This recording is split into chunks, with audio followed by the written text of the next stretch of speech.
Unis dans leur adversité commune pour obtenir la chute du président Ibeka, les responsables politiques du M5-RFP ont fini par se combattre pour l'émergence du pouvoir militaire. Il ne faut pas oublier que le mouvement du 5 juin est un conglomérat d'acteurs politiques et associatifs dont le seul trait d'union était focalisé sur le nécessaire changement de régime, après une transition rondement menée au Mali. C'est ainsi que l'imam Mahmoud Dicko incarnait une certaine légitimité du combat à tel après Ibeka dans un pays qui aspirait visiblement à un mieux-être, à une nouvelle gouvernance plus vertueuse donnant plus écho aux aspirations de la population. C'est pourquoi le mouvement contestataire était né plutôt avec celui qui deviendra le leader de la CMAS, devenu une sorte de cheville ouvrière du M5-RFP. Ne doit-on pas se rappeler du rôle décisif joué par l'imam Mahmoud Dicko dans le limogeage du Premier ministre Soumaïla Maïga? Ne doit-on pas retenir la montée au créneau du Mahem leader religieux à propos de l'abandon du programme d'éducation sexuelle dans le pays? Ce sont là les premiers déclics décisifs de la préparation du renversement d'Ibeka par la rue.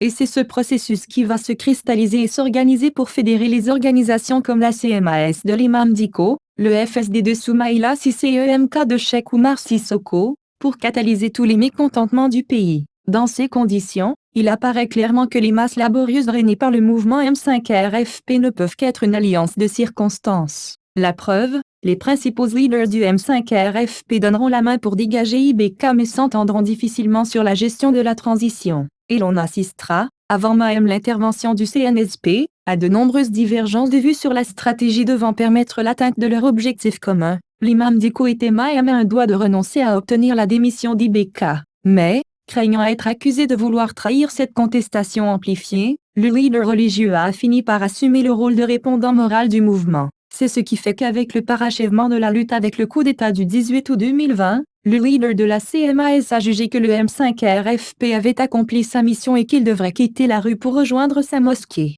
Un vent de realpolitik a convaincu d'autres leaders du M5-RFP sur la fin de leur mission contestataire. Surtout que les uns et les autres étaient conscients de la soif d'un nouveau départ pour un Mali quasiment grippé par 30 ans de démocratie en dents de scie. C'est cela qui conduira le M5-RFP à se déchirer en clans rivaux pour tirer le peu de profit estimé de la transition qui s'amorce. Ce qui a pu donner lieu à des spectacles peu honorables comme des scènes d'agression et d'injures entre différents acteurs. Toutes choses qui prouvent que les carottes sont définitivement cuites pour ce qui reste du M5. Il ne reste à présent qu'aux leaders de la classe politique en général de se remettre en cause pour nouer d'éventuelles nouvelles alliances électorales en vue des prochaines échéances de conquête du pouvoir. C'est l'équation que doivent désormais résoudre Soumaïla Cissé, Dr Choguel Kokala Maïga, Mimoun Tagator et les autres.